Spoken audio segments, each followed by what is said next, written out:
button again to lower your hand. So everyone go ahead and lower your hand. Okay. Students, you will not be able to do this because I'm presenting a Zoom, so you do not have this capability. Sorry. Thank you so much for joining. I work for California State Park, and today the park that I'm at is called Hearst Simeon State Park. And I'm going to show you a map of California to show you just where that is. If you've never heard of Hearst Simeon State Park before, let's give you a better idea of where we are today. So Hearst Simeon State Park is located right here on the central coast of California. We've got some beautiful beaches overlooking the Pacific Ocean. We have some wonderful trails, lots of beautiful things here. We're about halfway in between the big cities of San Francisco and Los Angeles. So yeah, right around here is where we are located today. So you are going to get to take a live field trip with me. I'm going to show you the awesome things that I'm seeing here right now. I'm actually on a beach right now. And in a second, I'm going to flip this camera around and show you some amazing things here and show you the animals that we're going to get to see today. So animals are one of my favorite things about Hearst Simeon State Park. Can you raise your hand if you like animals too? Okay, don't worry. How many of you like animals? Yep, lots of you are raising your hand. Angelique likes animals. Shelly, Isaiah, Paula, Conrad, Jersey, awesome. You can go ahead and lower your hand. Well, I love animals too, and that's going to be what we're going to be learning about today. So, the animal that we will be learning about at Hearst Simeon State Park is an animal called an elephant seal. Raise your hand if you have ever seen an elephant seal before, or even if you've heard of an elephant seal.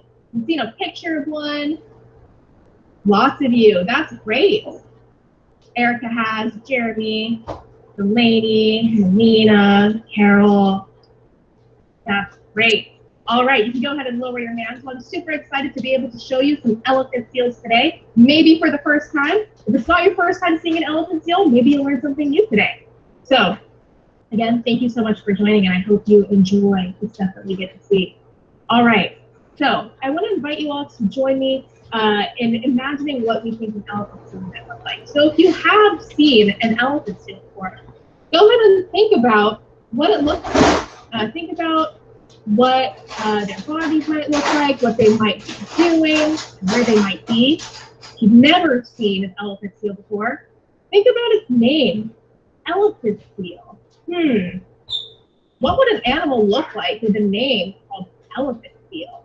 Does it look like an elephant? Does it look like a seal?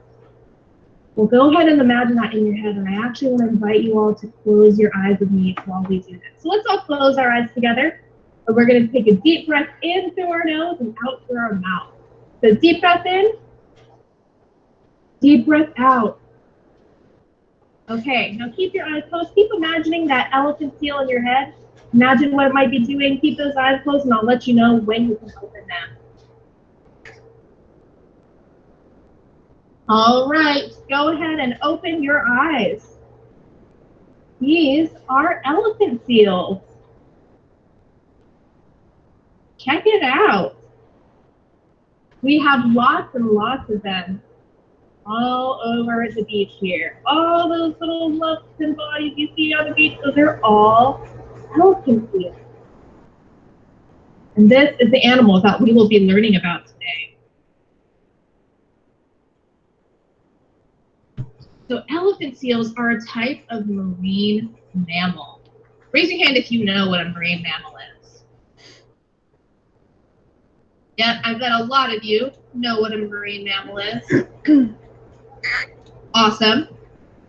Okay, go ahead and lower your hands. Thank you. So you're probably thinking a marine mammal is an animal that lives in the ocean or spends a lot of time in the ocean. Yes. That's exactly right. That is what a marine mammal is. Now, hold on. You might be looking at these elephant seals and saying, hold it. Let's see. If these are marine mammals, how come they're not in the ocean? Why are they on land? Well, that's the really interesting thing about elephant seals, that they spend time in the water and on land. So we're going to learn about why they do that today and how their bodies are specially adapted for both land and the water. So elephant seals actually spend most of their time in the ocean. About 8 to 10 months out of the year, they'll spend it way in the deep blue sea, diving, exploring, and looking for food. But the rest of the year, they come to land twice a year for about a month at a time. They come to land for some very special reasons. They do some things here that they aren't able to do in the water. And we're going to learn about what those things are today. So I kind of like to think of it as the beach or land is elephant seals' vacation. So they spend most of their time in the ocean. That's their permanent home. But when it's time for them to rest and relax and take their vacation, they will come to the beach. They will come to land for a month at a time to do some very special things. That's what we'll be learning about today. Now, before we talk about that, I just want to give you a better idea of just how big these animals are. Because it might be kind of hard to tell on screen here. They're a little far away.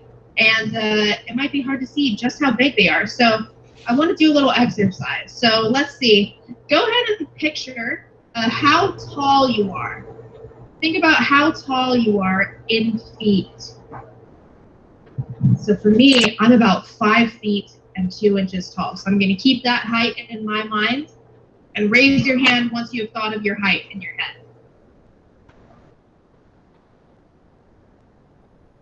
Okay, looks like we've got a lot of people ready with their heights in their head. Okay, lower your hand. Okay, keep that in your head. An elephant seal, a male elephant seal can reach lengths of 16 feet long. Wow, 16 feet long? Can you imagine that? That's at least 3 of me. That might even be 4 of you. Wow, so they are huge. And in fact, they can weigh up to 5,000 pounds. Wow. You know how heavy that is? That's about as heavy as a large car. Whoa.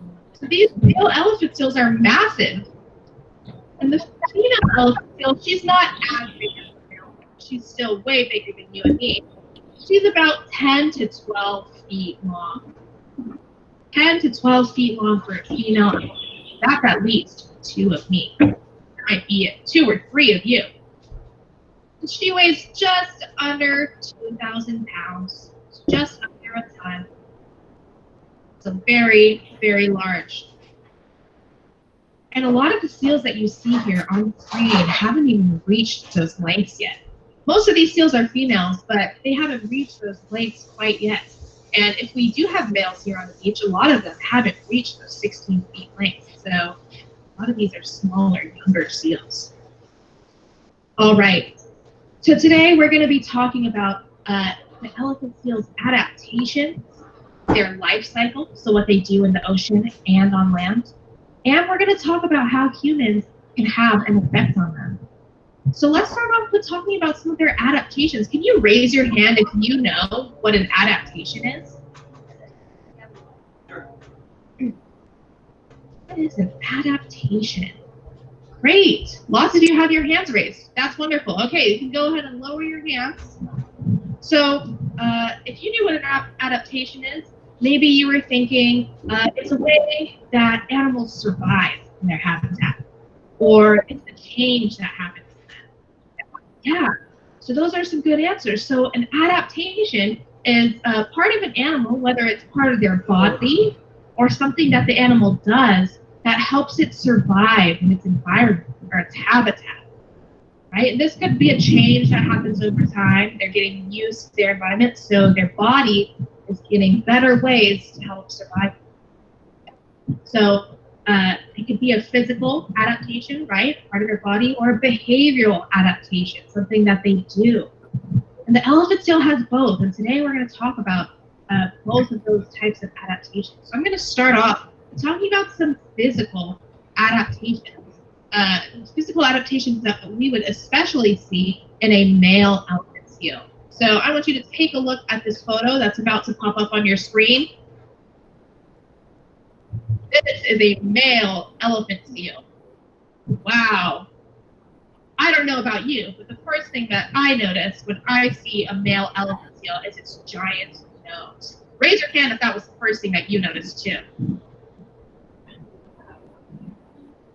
Yeah, I agree. It's hard to miss. It has a massive nose. You can go ahead and lower your hands. Thank you.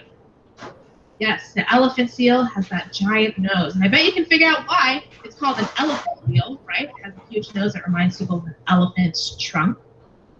Well, believe it or not, that nose is actually one of their adaptations. So let's think about that. So for male elephant seals, all that they care about is being the biggest and the strongest on the beach. They want to prove to the other seals that they're the biggest, they're the toughest, and their nose actually helps them do that.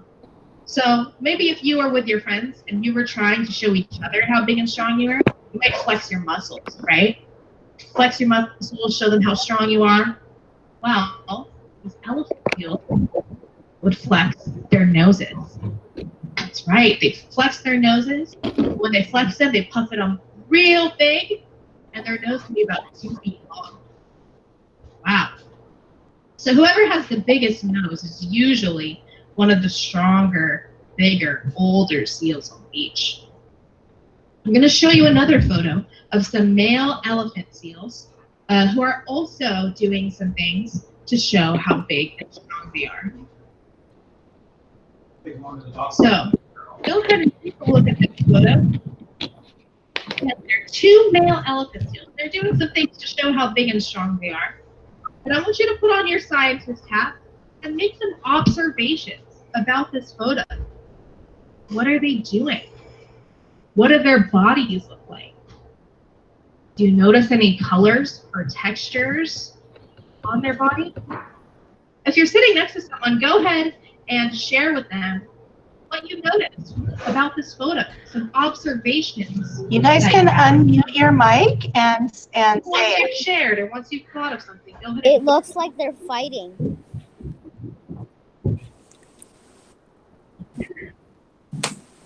Anybody else? What do we notice? It looks They have scratches. blood on them. A lot of us have made some observations with our scientists' hats on. Okay. Yeah, blood. Let's see if we've noticed some same things. Okay, you can mute your mics again. Okay. So maybe in this photo, you notice, it kind of looks like they're fighting with each other. Yeah. Maybe you notice that. Does it look like they're fighting? Maybe it looks like they're talking to each other. Yeah, maybe they're making some vocalizations. So these elephant seals they actually are fighting. Male elephant seals fight with each other to show how big and strong they are. And when they do this, it's called sparring. Sparring is when 2 male elephant seals fight with each other. Now, they fight with each other, and it can get kind of aggressive sometimes. So they usually knock their bodies into one another. Sometimes they might bite each other with their sharp teeth. You notice those too. So you would think, ouch, that probably hurts, right? They probably need some sort of protection or some sort of way for them not to get very hurt, right? Well, maybe you noticed these scarred looking things or these scratched looking things. Well, believe it or not, that's the elephant seal's protection. That area is something called a chest shield. A chest shield is all those little pink scratches. When you think about what a shield does, a shield protects, right? So this chest shield is a hard protective layer on their bodies that helps keep them safe and keep them protected when they are fighting. So if you want to know just how hard that elephant seal's chest shield is, go ahead and take your finger and tap on your fingernail. If you tap on your fingernail, you'll notice that it's made out of a hard material. That's the same material that the elephant seal's chest shield is made out of. So that's what covers their bodies, right in that chest area. And the more fights that they get into, the bigger their chest shield gets, the stronger it gets. So I kind of like to think of it as us getting a callus. Maybe we'll get a callus on our hands from using the monkey bars a lot, or we might get a callus at the bottom of our feet if we walk outside barefoot a lot, right? Our skin starts to get kind of hard, right? That's what happens with this elephant seal's chest shield. The more fights that they get into, it gets harder and stronger. You can actually tell that these elephant seals are kind of older. So the chest shield, when they're younger, is right around this area right here. It usually starts off there. But as they get older, their chest shield starts to grow around their neck like a necklace. So I can tell that these elephant seals are actually quite old because of the size of their chest shield. Okay, great job. So those are some adaptations that the males have, right? But hold on, you might be wondering, why do elephant seals fight in the first place? Why do they care about being the biggest and the strongest? Raise your hand if you think you have an idea as to why males fight with each other. You can put it in the chat if you want to. Awesome. I see lots of you have raised your hand. Okay, go ahead and lower your hand. Maybe you were thinking that these male elephant seals fight with each other to get mates or to be the dominant seal on the beach. And that's exactly right. These males fight with each other so that they can find females. Whoever wins these fights gets to mate with females. And in fact, they mate with 30 to 50 females. They can have 30 to 50 girlfriends all at one time. They win that fight. Wow.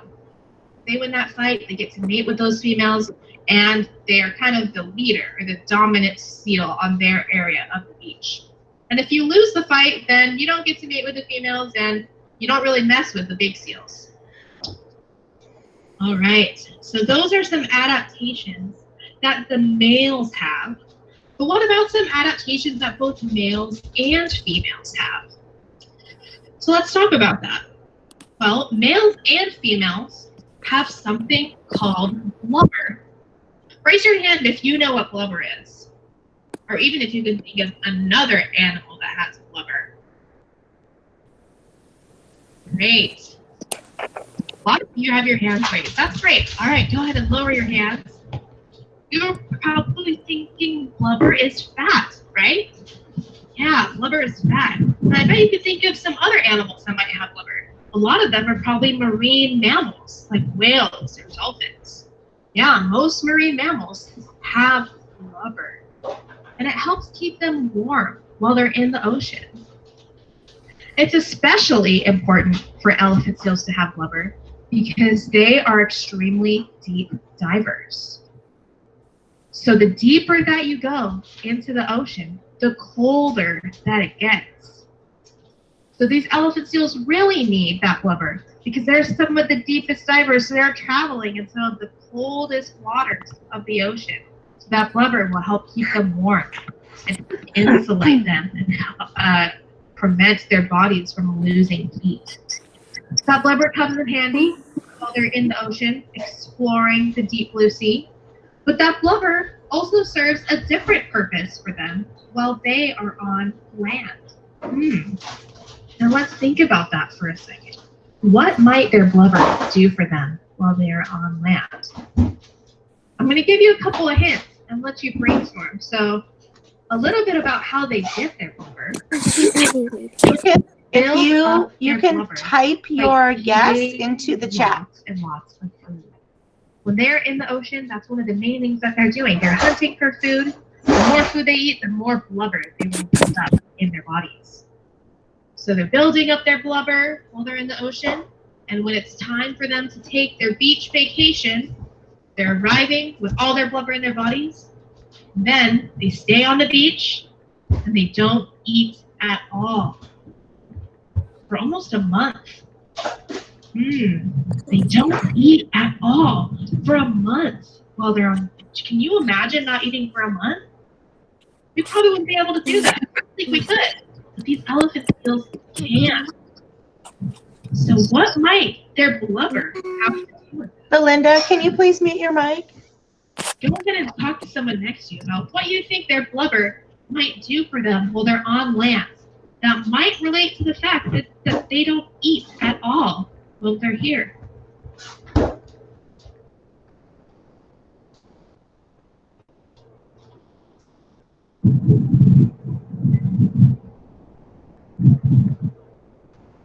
Okay, if you think you have an answer, go ahead and raise your hand. I'll give you some more time to talk to someone next to you. I just put a sentence stem up for you on the chat.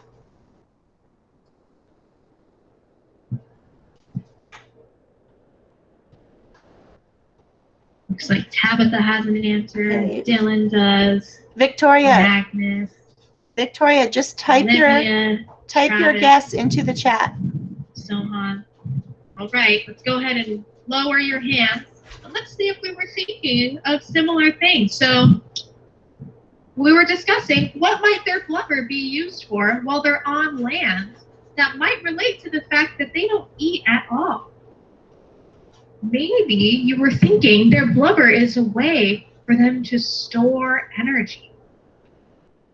So they might not have to eat food because their body has a lot of energy built up in the form of blubber. Raise your hand if that's kind of what you were thinking. That their blubber might be a source of energy for them. Good job, Claudia. Good job, Adam. Good job, Pamela and Braden and Jesse. That's great. All right, go ahead and lower your hands. Yes, that is what their blubber is used for.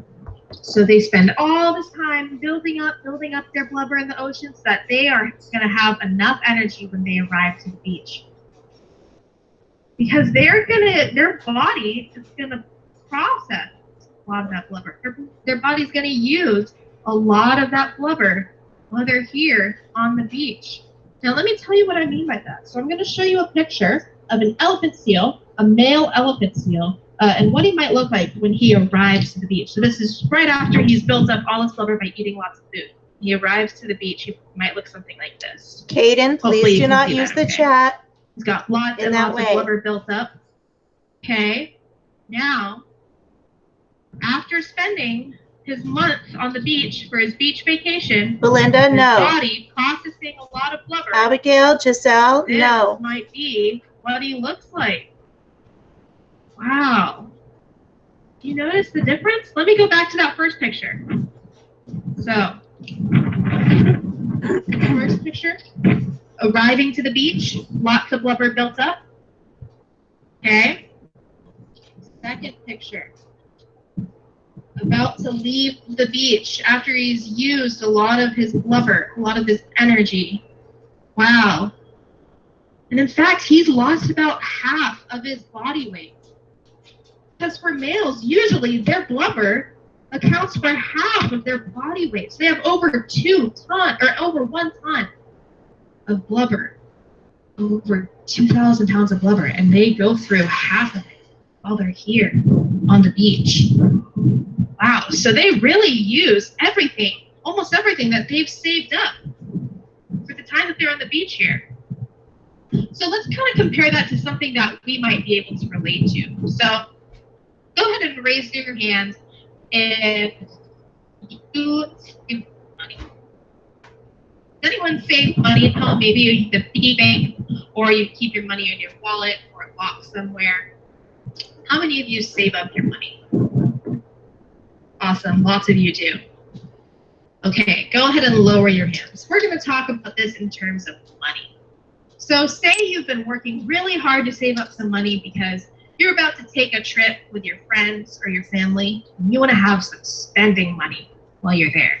So you've worked really hard, you've done lots of chores, maybe you've sold some things, and you've spent a lot of time and a lot of energy building up your money. And say you've saved up $100. And now you're on your trip, and you have $100 to spend. Now, do you think that you're going to spend your money on whatever you want, that you're not really going to think about it? You're just going to buy whatever you see? Probably not, right? you're probably going to be really careful about how you spend your money, really conscious about how you spend your money. Because you only have $100. You have a limited amount. So everything that you buy has to be something that you really, really want or you really need. Every dollar counts, right? Well, it's the same thing for these elephant seals and their blubber. They work really, really hard to build up their blubber so that they have enough for when they go on their beach vacation. So they work hard to build it up, and then when they're at the beach, they're really mindful or really conscious about how they use their energy. So you'll notice a lot of the seals on the beach here, they're not really moving much, right? It just looks like they're laying there. Well, they're not being lazy. They're saving energy. Because every movement that they make would use some of that precious energy that they've built up, right? And they know that they're relying on a limited amount to last them the whole time that they're here. So they're not going to be spending a lot of their time moving because they know that their body has to use that blubber for energy while they're here. So that actually brings up a really important point that I want to share with you about respectful wildlife viewing. I'm going to pan this around and I'm going to show you a little bit about where I am. So I'm not on the beach with these elephant seals. In fact, I'm on a pathway behind the beach. We're not on the beach with them. And we can still see these elephant seals, but we aren't able to go down there with them. Do you think that maybe if people were down on the beach with the elephant seals, that it might stress them out or bother them or disturb them? Raise your hand if you think that might happen. If people were down on the beach, do you think these elephant seals might feel disturbed or bothered? Okay, you guys can actually, you can use a hand emoji if you want to do that. Lower your hands. Yeah, so if people were down there on the beach with those elephant seals, they might get scared or bothered or disturbed, right? What do you think they would do? They'd probably try to wiggle their bodies away from you or me so that they can feel safe, right?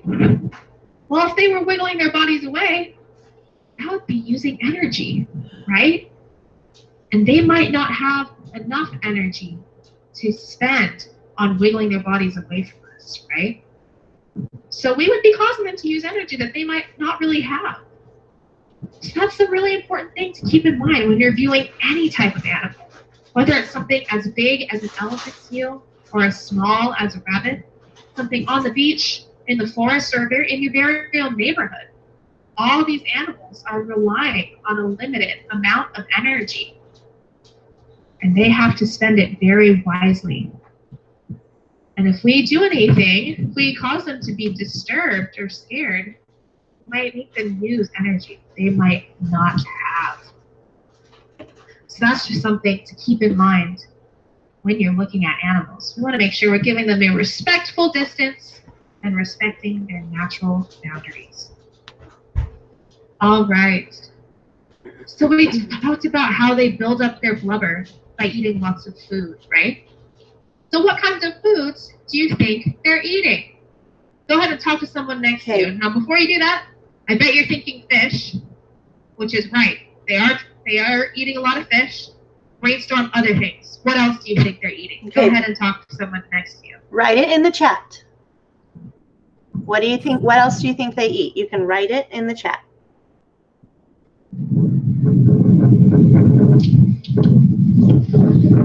I bet some of you were saying, they eat fish. Probably means they're carnivores, right? What other meaty type things might they be eating? Maybe squid or octopus. Yeah, fish, squid, octopus. Sometimes even small sharks or rays. Yeah, they eat lots of different foods. What about what might hunt an elephant seal? Who might the elephant seal's predators be? I bet we're all thinking the same thing, so I'm just going to ask you, raise your hand if you were thinking a great white shark. Oh, awesome. Okay, keep your hands raised. Raise your hand if you were also thinking a killer whale or an orca. Looks like we were all thinking the same thing. Great job. See, Laura was thinking that, Elaine, Jaden, Tracy, Brianna. Great. Okay, go ahead and lower your hand. Yes, the elephant seal's two main predators are great white sharks and killer whales. So those might be things trying to hunt elephant seals. But I'll tell you what, elephant seals can dive way deeper and they swim out way farther from the coast than those two predators do. So usually they're able to avoid those killer whales and great white sharks just because of how deep they swim. Now the elephant seals also have a different type of predator. And it might not be one that you were thinking. So we were thinking of really big animals, right? Great white shark, killer whale, pretty big. Wow, the elephant seal has another type of shark predator. It's actually very small. It is something called a cookie cutter shark. A cookie cutter shark. This is a very small shark, so it's only about 1 to 2 feet long. They have really, really sharp teeth. They might try to take a bite out of an elephant seal's belly. Ouch! Sounds like it hurts, right? It probably does. It probably does hurt elephant seals, but remember, they have a really thick layer of blubber. So when these cookie cutter sharks bite, they really only get a chunk of blubber. It doesn't affect these elephant seals too badly. It'd be kind of like if we got a scrape on our skin. Just affected the surface, nothing underneath, nothing super important. That's what happens when these cookie cutter sharks fight an elephant seal. Now, sometimes we can see elephant seals on the beach with scars from cookie cutter shark bites. Wow. We can see scars. So if you notice all these little circular marks on the elephant seal's body, those are all cookie cutter shark bite scars. Wow, so we know that they're there. In fact, some of the seals we have on the beach right now have these scars. So let me go ahead and show you. Raise your hand if you want to see these seals a little bit more up close. I do too. Okay, go ahead and lower your hands. I'm going to put on my handy dandy camera lens. So it might look funny on your screen for a second, but give it a moment. And we're going to get, oh, there we go. Let's see. Here we go. Check it out. All right, let me find the one with the cookie cutter shark bite scar. Let's see. Oh, I see some on there. Do you see them too? Those little bite marks? What about right down here? See those scars on its belly? Raise your hand if you can see those scars. Wow, check it out. Yeah, good. I'm glad you can see them. I'm glad it's working. Hey, buddy. All right, you can go ahead and lower your hands. So we talked a little bit about what these elephant seals are doing in the water, right? They're looking for food, they're avoiding predators, and they're diving deep and swimming. But let's talk about what they're doing on land. Because remember, they come to land twice a year for some very special reasons. One of those reasons is something that's happening to these seals right now. These seals are going through something called molting.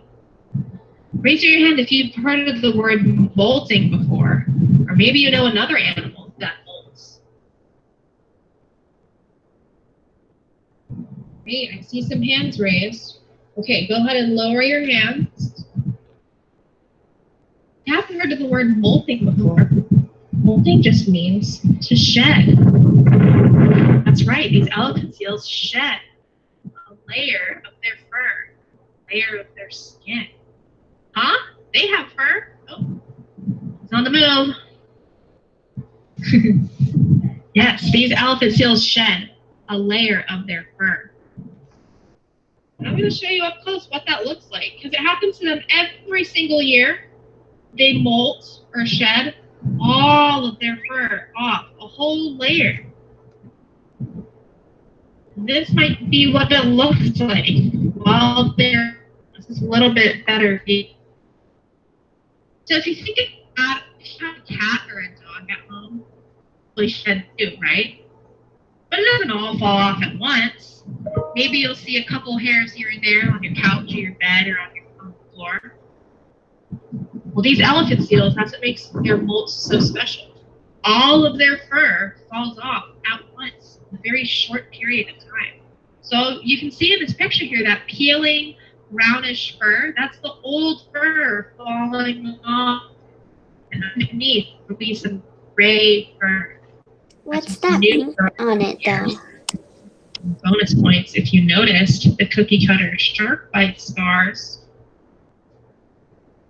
So molting is what's happening to these elephant seals right now. And I'll show you a little bit closer up what that molt looks like, what that fur that's fallen off, what it looks like. And remember, molting doesn't hurt them. Like, all their fur falls off and they can have a new layer underneath. But this is what it looks like up close.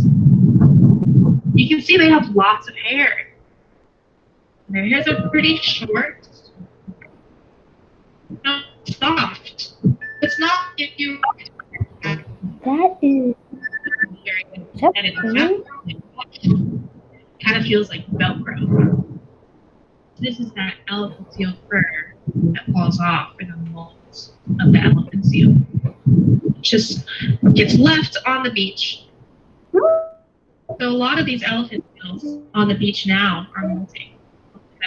There we go. Xavier, Javier, can you please mute your mic? Patches on his neck area where the fur is falling off. Let's scan around to see if we can see some other seals that are molting.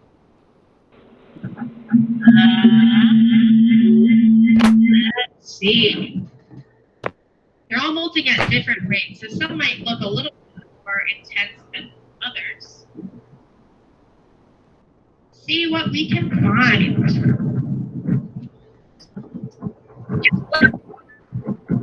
Oh, and maybe some of you have noticed that these seals have been throwing sand onto their back. Raise your hand if you have noticed that while you've been watching today. Have you noticed the seals throwing sand on their back? Yeah, I have too. Have you been wondering what that's about? All right, let's go ahead and lower our hands. These seals throw sand on their back to help keep them cool. You're probably thinking that too. These seals, remember, they have a lot of blubber. Blubber is really good for them while they're in the ocean, right? Because the ocean's a lot colder than land. But on land, that blubber is kind of like if we were to be wearing a thick winter coat someplace warm. They're probably extremely hot with that blubber. So they throw sand on their back to help cool them down, like this guy's doing. It helps cool them down because that sand is a lot colder than their body temperature. Kind of acts like sunscreen, so it helps block the sun. Here's one that is, you can tell, is molting. So you can see it peeling off right above its eye there, all over its body. Its brown fur is peeling off. It's got some gray fur underneath. See it on its flipper there? Cool. So that's one reason why an elephant seal might come to the beach, is to molt. That's what's happening right now. Another reason an elephant seal might come to the beach is at a different time of year. And it's for breeding season, or birthing season. So we see a lot of pregnant moms coming to the beach to give birth to a baby seal or a pup. This is what an elephant seal pup might look like. I think they're really cute, but you can tell that they're a pup because they're born with a shiny black fur coat. So it makes them really easy to spot on the beach during winter time when they're all born. Now you might be looking at this pup and saying, wait a second, it doesn't look like it has much blubber. Is it going to survive? Well, elephant seal pups, they don't really have much blubber when they're born, but they need blubber. They need to build up their blubber. So they get their blubber built up by drinking their mom's milk. Their mom's milk has a lot of it. So they drink it day one for about a month. And during that month, they can triple their weight because of how much fat is in that milk. This might be what an elephant seal pup might look like after he's done drinking all his mom's milk for about a month. Wow, he's tripled his weight. When they're born, they're only about 80 pounds. Still very big for a baby, right? And this time he's probably 300 pounds. Wow. So the mom will nurse their pup, give it milk for about a month. She'll take care of it and protect it. But at the end of that month, the mom actually goes back out to the ocean and she leaves the pup on the beach. Which might sound kind of sad, but the pup is all right. It has enough blubber for it to survive for a little while. It gets to hang out with the other pups on the beach. And they learn how to swim together until they get strong enough to go out into the ocean by themselves. Okay. So I want to tell you a little bit about the area that we're in now because it's really, really important to know this. So this beach, something called an elephant seal rookery. Now, rookery might be a new word for you. Don't worry, you don't have to remember it. All you need to know about the word rookery is that it's a safe place for an animal. Safe place for an animal to live. Oh, we have some younger seals sparring here. So this rookery, this beach where these elephant seals are, is a safe place for these elephant seals to be. Now, talk to someone next to you. What do you think would make a beach safe for an elephant seal? What might make a beach safe for an elephant seal? It could be something that they would like on the beach. Maybe it's something that they wouldn't like on the beach. What makes it safe for an elephant seal? Raise your hand if you think you have an answer. Well, what would make a beach safe? You can put your answers in the chat.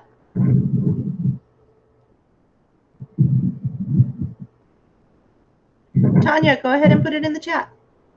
Great. I see lots of you have your hands raised. All right, let's go ahead and lower our hand and let's talk about what might make a beach safe for an elephant seal. Maybe some of you were saying a beach would be safe for an elephant seal if there's a lot of space. Yeah. Elephant seals have a lot of space for them to rest and relax and molt. Maybe you said, this beach is safe because there's no humans. That's right. Remember I showed you earlier how I'm not on the beach with them? This beach is human-free. There's no human activity on this beach, so that would probably make these elephant seals feel very safe, right? Because human activity might disturb them or bother them.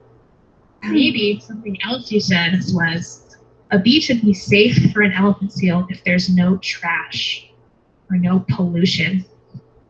Raise your hand if you agree with that. Do you think that a beach without trash or pollution would be safe for an elephant seal?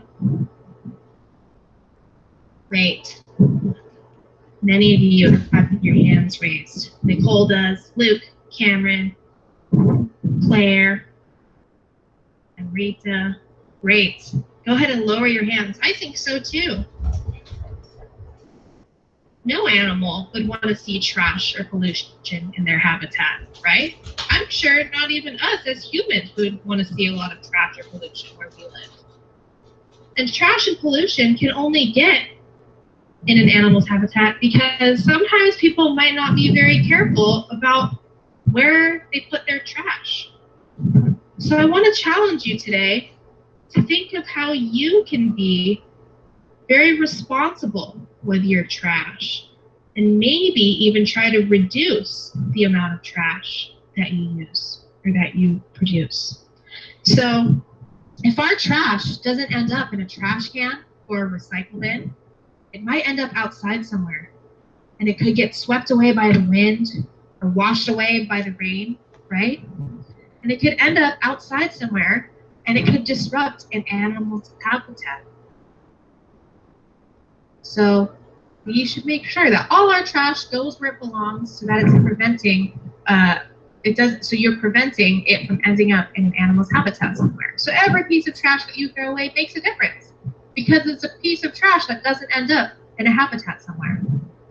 We can also try to do our best to reduce the amount of trash we might produce. And I bet a lot of you are doing those things already. Maybe you're using the 3 R's, reduce, reuse, and recycle. So I'm going to see, maybe you already are. So go ahead and raise your hand if you use a reusable water bottle at home, or when you go to school or outside. A reusable water bottle. Stella does, Adam, Alex, Kaya, Liam. Wow, this is great. So many of you use a reusable water bottle. That is wonderful.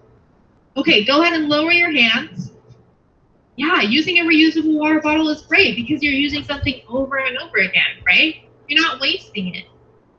Like maybe if you were to use a water bottle, a plastic one, and then throw it away, right? So a reusable water bottle prevents you from throwing away something after one use, right? Okay, go ahead and lower your hands. I'm going to ask you something else. How many of you, if you go grocery shopping with your family safely, if you bring your own bags to the grocery store? Does anyone bring their own bags to the grocery store? Ellie and her family does. Isaac and his family. Sadie and her family. Wow. So many of you. That's wonderful. Go ahead and lower your hands. If you do either of those things, or if you can think of other ways that you are using the 3 R's, reduce, reuse, and recycle, go ahead and give yourself a pat on the back. That's so awesome. Did you know that you are making a huge difference for animals all around the world? Not just elephant seals, for all animals. Thank you for being so responsible. I want to challenge you to think of even more ways that you can reduce the amount of trash that you might use that could end up in an animal's habitat. Because reducing the amount of trash, having a pollution-free or trash-free environment keeps animals all over the world safe and healthy. So that is your take-home challenge today. All right, I'm going to flip this around. I've got a couple more minutes, and I got a couple things I want to share with you. First, I want to say thank you so much for joining today. I hope you had a really awesome time learning about elephant seals. Hopefully you learned something new. But also, remember how I asked you to grab a piece of paper and some colors? Well, I want to invite you to join me in an art project today. So, I want to challenge you to draw a picture of something that you learned today. So it could be about elephant seals, it could be about reducing your waste, it could be anything, but I want you to draw a picture of it and share it with me. So I chose to draw a picture of an elephant seal because for me, drawing helps me learn better. So I drew a picture of a male elephant seal here. I labeled it Monica's elephant seal at the bottom. It's got its big nose, right? I thought it was really cool how male elephant seals have a chest shield, so I drew that here. I also thought it was really interesting how they can get cookie cutter shark bite scars on their belly. And I remembered that they go through the molts every year, so I drew some patches of fur on there. So I want to challenge you to draw your own picture today, and I want to see it. Share it with us, all of us at California State Parks. And how can you do that? Let me show you. So have your parents take a picture of your drawing, and you can share it with us on social media. So here is our social media information. You can tag the PORTS program, which is the awesome program that has been You can screenshot all of it if you want to. all the learning programs. And you can tag us at Hearst and Simeon State Park because we want to see it too. So parents, teachers, you can go ahead and take a picture of what's on your screen here. And students, you might be noticing at the top, it says, do you have any questions? You can ask them on Padlet. Maybe you have this really burning question about elephant seals that I didn't get to talk about today, that you're really wondering and you really want to know the answer to. So go ahead and go to that website. You take a picture or write it down. You can go to that website and you can type your questions in there and we can answer them for you. Any questions you might have about elephant seals or anything that you learned today. I'm going to leave this up for a second. Let you jot this down. You can tag your art with hashtag #PortsFanArt. That will help us see it as well if you don't tag us at Hearst and Simeon State Park or the Ports program. You can use any of these tags here. Again, students, feel free to ask any questions that didn't get answered today on Padlet. It's really easy to use. I just put the Padlet link in the chat. All right. I'll leave it up there for a couple seconds more. All right. Now again, thank you so much for joining me today for this home learning program at Hearst and Simeon State Park. I hope you have a wonderful rest of your day. Feel free to register for more home learning programs. They're all free. They're all super fun and super interesting. And can't wait to see you next time. Have a great day and take care of yourself. Goodbye. All right. Oh, that was great. That was. Thank you, Ms. McCracken. Oh my gosh, you're so welcome. Thank you, everybody, for coming. And if you want to do the drawing and post that to Seesaw, I know Ms. Gallo and I would be able to post that to our school Instagram. We could do that, or we could post it to Twitter or Facebook, and or you could have your parents help you with that too. Or you can do the synthesis activity that we talked about earlier. So I do encourage you guys to do a little reflection on our learning today. I hope you enjoyed it. And yeah, I love our little field trips. Yes. Yeah. All right, did you guys have fun? We'll do it. I'll call you back. Thank you for having our class, Ms. McCracken. You bet. And I'm going to go on the Ports website this afternoon and see if they've posted some new field trips for next week. And hopefully we can visit another amazing place together. Cool. That'd be awesome. All right. All right. That's it, everyone. Go do your reflection. Bye. Have a great rest of your day. Bye. Thank you so much. Bye. See you guys. Thank you, Mrs. Gallo. Bye. Bye-bye. Bye. See you, everybody. Bye. Bye.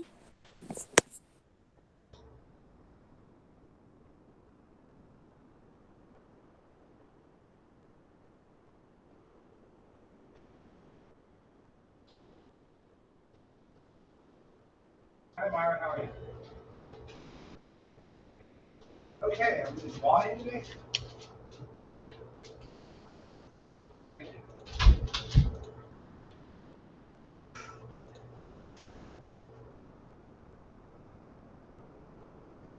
Okay, Belinda, time to say goodbye. What's up, Mom? Patrick, how are you? Good, thank you. Can you share a sock or something?